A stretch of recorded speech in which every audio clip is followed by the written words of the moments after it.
而家新居屋通常都係一式一樣，而且間隔牆同地板都需要業主自己搞掂。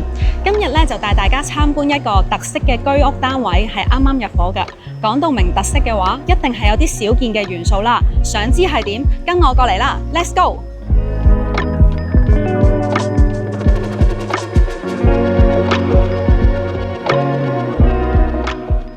單位大約400尺，住咗業主夫婦同佢2隻貓貓。裝修後間咗2間房，用咗業主中意嘅深色做主調。一入到屋咧，就見到一個好少見到嘅設計。業主因為驚2隻貓貓走失，所以特登用咗特色地磚同埋家私，做咗一個獨立嘅玄關位。玄關一邊係梳化凳同鞋櫃，可以放得落30幾對鞋。另一邊有窿窿板，可以掛下手袋、外套。旁邊仲有一面全身鏡。玄關更加咗盞吊燈，增加照明。吊燈下面嘅櫃其實係貓屋嚟㗎。上面2層係貓貓瞓覺嘅地方，最下層就係用嚟放貓砂盤。玄關仲加咗個玻璃窗，咁業主就喺玄關都可以睇住佢哋啦。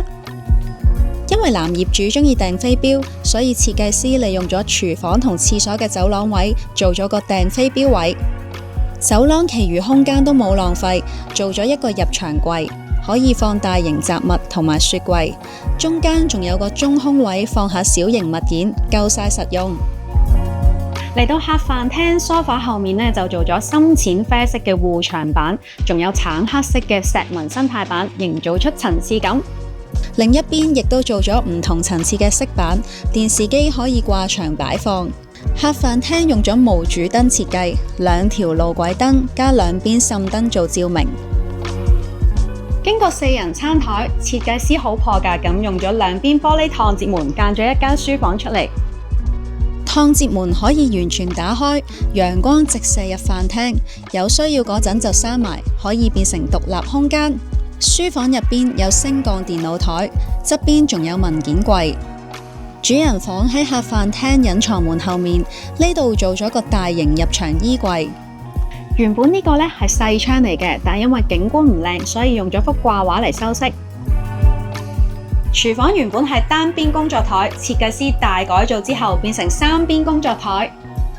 因為要放洗衣機同埋乾衣機，所以星盤移咗去轉角位。雖然係明火煮食爐，但係櫥櫃下面仲放得落焗爐。廁所用色同廚房差唔多，最特別係沖涼位，地下係一塊岩板企缸石，本身已經做好斜水，因為冇罅位，所以易啲清潔。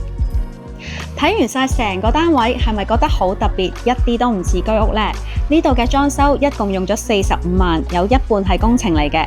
業主另外為全屋裝咗智能家居，燈、冷氣、窗簾全部都可以聲控㗎。唔知你哋又中唔中意呢個單位呢？歡迎喺下面留言話俾我知。如果想睇多啲靚盤嘅話，記得 like 我哋 Facebook 同埋 subscribe 我哋嘅 YouTube channel， 咁就唔會錯過更多嘅資訊啦。我哋下集再見，拜拜。喂 Siri， 熄下廳燈。